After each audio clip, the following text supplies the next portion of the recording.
নমস্কার, আমি অর্পিতা। আপনাদের সঙ্গে স্বাগত জানাই সেন চৌধুরী রান্নাঘরে। আজ আমি আপনাদের সঙ্গে শেয়ার করব ডিমের ভুজিয়া রেসিপি।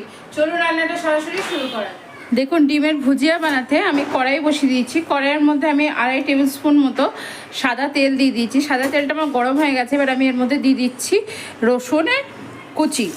এখানে আছে 1 টেবিল স্পুন রসুন কুচি। গ্যাসের ফ্লেমটা কিন্তু বাড়ানোই থাকবে, গ্যাসের ফ্লেম কিন্তু কমাবেন না। দেখুন, রসুনটা আমি হালকা করে ভেজে নিলাম।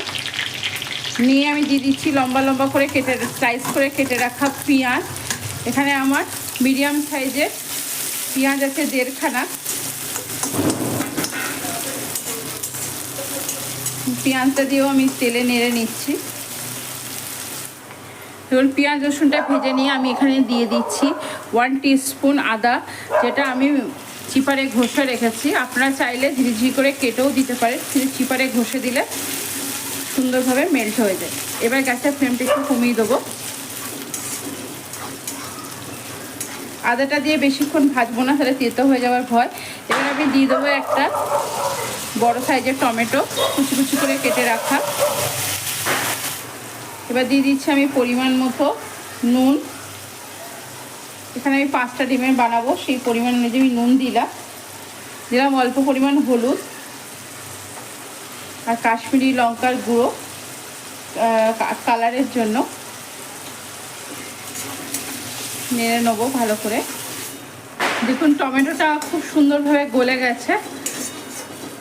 এই সময় আমি দিয়ে দেবো এখানে বেশ কিছুটা ধনে পাতা দিয়েও নেড়ে নেব। এবার আমি দিয়ে দিচ্ছি ডিমগুলো কিন্তু আমি ফাটাইনি, ডাইরেক্টই দিয়ে দিলাম। দেখুন, ডিমগুলো মশলার মধ্যে দিয়ে একটু ওয়েট করবেন, একটু জমে যাওয়ার জন্য, তারপরে নাড়বেন। এবার আমি নেড়ে দিচ্ছি ডিমগুলোকে খুব ভালো করে মশলার সঙ্গে। দেখুন, এবার খুব ভালো করে কিন্তু মশলার সঙ্গে নেড়ে দেওয়ার পরে এবার কিন্তু আপনাকে এইভাবে খুন্তির সাহায্যে যেগুলো কড়াইয়ের গায়ে লেগে আছে সেগুলোকেও এভাবে নামিয়ে দিতে হবে ডিমগুলোকে। দেখুন, এবার আমি দিয়ে দিলাম এর মধ্যে কাঁচা লঙ্কা, কুচি কুচি করে কেটে রাখা কাঁচা লঙ্কা। গ্যাসের ফ্লেমটা কিন্তু আমি বাড়িয়ে রেখেছি। খুব সুন্দর করে আমার দেখুন ডিমের ভুজিয়াটা রেডি হয়ে গেল। আপনারা কিন্তু ঝাল খেতে চাইলে লঙ্কার গুঁড়োও দিতে পারেন, যেগুলো ঝাল লঙ্কার গুঁড়ো হয়। গ্যাসের ফ্লেমটা আমি এবার অফ করে দেবো। অফ করে দিয়ে আপনাদেরকে দেখাচ্ছি এটা কিভাবে পরিবেশন করি আমি, সেটাই আমি আপনাদের সঙ্গে শেয়ার করছি। দেখুন, গরম অবস্থায় প্লেটে ভুজিয়াটা তুলে নেওয়ার পর উপর থেকে অবশ্যই করে একটু চিজ গ্রেট করে দিয়ে দেবেন, নাহলে কিন্তু এটা খেতে খুব একটা ভালো লাগবে না। চিজ গ্রেট করে দিলে ভীষণ সুন্দর খেতে লাগে। গরম অবস্থায় চিজটা দিয়ে দিলে মেল্টও হয়ে যাবে। দেখুন, আমার রেডি হয়ে গেল ডিম ভুজিয়া।